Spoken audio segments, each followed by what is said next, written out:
L'AVC est une maladie grave, non seulement parce qu'elle entraîne beaucoup de décès, mais également parce qu'elle entraîne un handicap important chez les survivants.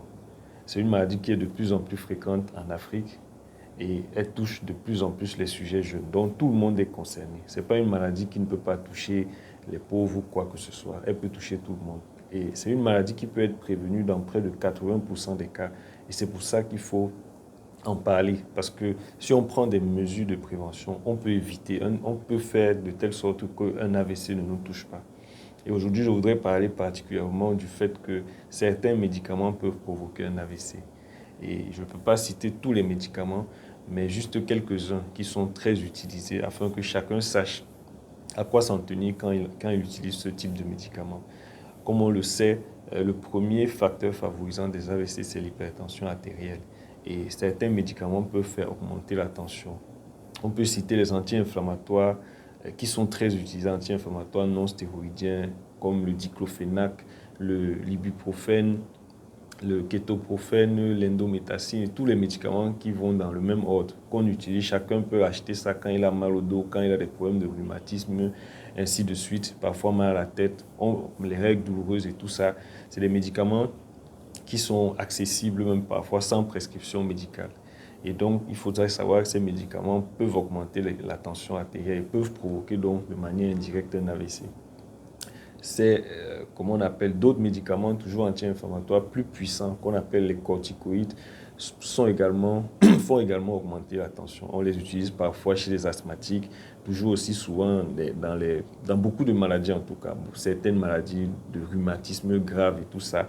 Et beaucoup en prennent même sans prescription. Pourtant, c'est des médicaments qui ont beaucoup d'effets indésirables et qu'on ne devrait pas prendre comme ça si on n'a pas reçu la prescription.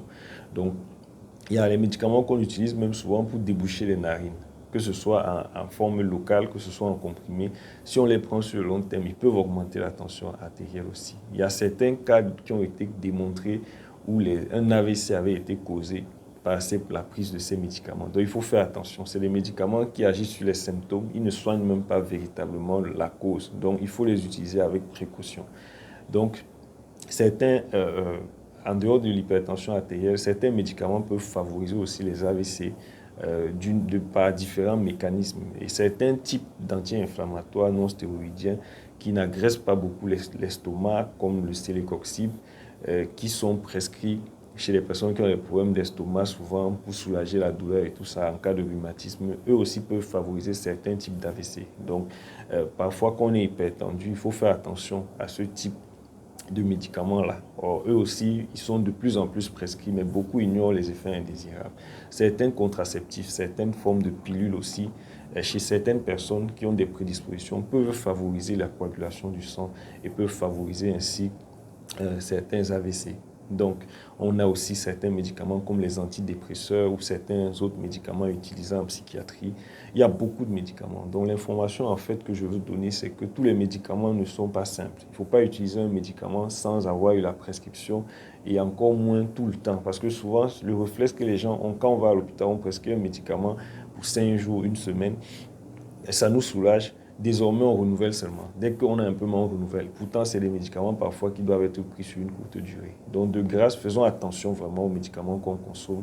Certains peuvent causer des AVC. D'autres même causent des maladies encore plus graves, insuffisance rénale, problèmes de foie et d'autres effets secondaires même qu'on ne peut pas citer. Donc, faisons attention. Encore une fois, l'AVC est une menace réelle. Prêtons attention à cette maladie. Prenons les précautions pour la prévenir. Vraiment que cette vidéo puisse être partagée pour sauver des vies. Je vous remercie.